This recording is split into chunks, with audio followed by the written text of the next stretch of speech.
of their son last weekend, and the Munster head coach Munster responded with a performance that was befitting of the love and affection that they've had for their coach for many, many long years. This afternoon, it's been an incredible afternoon. Munster Rugby have absolutely demolished Glasgow by 38 points to 17. Well, I have to echo those sentiments. It's been an incredible week, and for Munster to deliver a performance like that, I think it's the best performance we've seen from Munster in Europe in years. Backed into a corner, character under question. It was almost as if there was a bit of divine inspiration there, but Munster to a man, they grew, they took on the responsibility in what has been a really emotional week. All of those players were tied up in funeral arrangements for hours yesterday. They trained, if you want to call it training, only twice during the week, and as a result of that have delivered a performance of a lifetime and honoured Anthony Foley in the best way possible.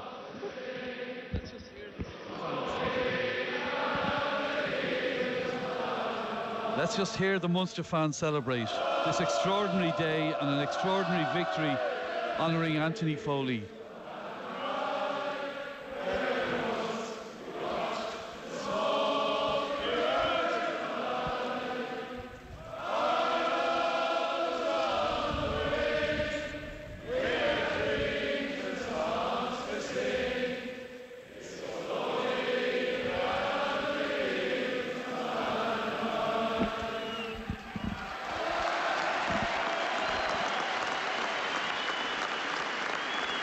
Spine-tingling moment here at Thomond Park after a spine-tingling performance from Munster, who played 2/3 of the game with only 14 men. They have beaten Glasgow by 38 points to 17 in a match filled with emotion, filled with drama, filled with extraordinary excitement. Dennis Hurley, your reaction to the whole occasion?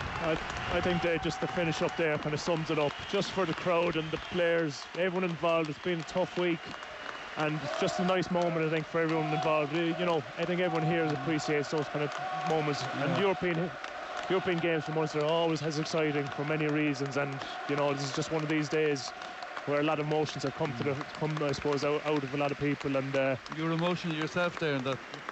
You know, I mean, it means a lot to people involved in the game.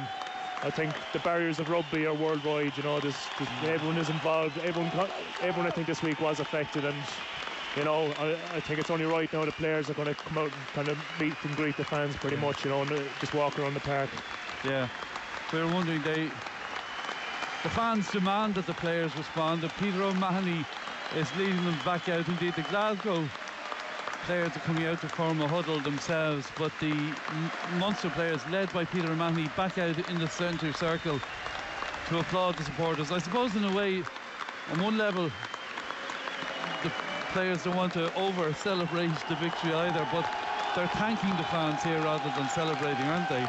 Yeah, I mean, you know, the one reason they probably, it was on their minds all the last couple of days anyway, you know, when they had, you know, the game was going ahead. They're doing it for the family first and foremost, and you know, I suppose, and the rugby family of Munster. And you know, I think it's just nice to be able to have that monkey off the back. I suppose it's, you know, the pressure valve is done and dusted, and they've responded in the most positive. And you know, it's just something that I think anyone that's here is to be able to have a bit of delight out of, you know, the memory of Anthony Foley. Don Lennon, one senses there's a release of a lot of the emotion here. I think so. There's, you know, can you imagine the pressure that was on the players to deliver here today? I mean, in impossible circumstances, unprecedented circumstances, given that we're still less than 24 hours since Anthony was buried. And, you know, those players would have felt that. They would have felt the responsibility to deliver, and they did that, each and every one of them. When the bench was required to come in and do it, the stakes went up even further after 19 minutes when Keith Earls, could you imagine how Keith Earls felt going off? He will have felt that he let people down. That put more pressure on the players, and no surprise to see this emotional huddle. Everybody involved in Munster, team, backroom, management, staff, everybody just congregating in the middle of the field. And Anthony Foley's children Tony and Dan are in the huddle, which is an extraordinary moment for the family.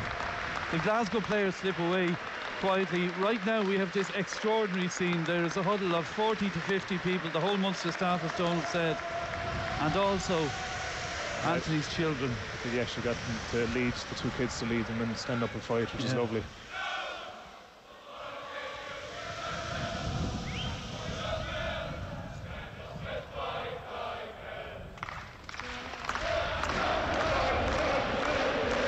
The players lead the crowd.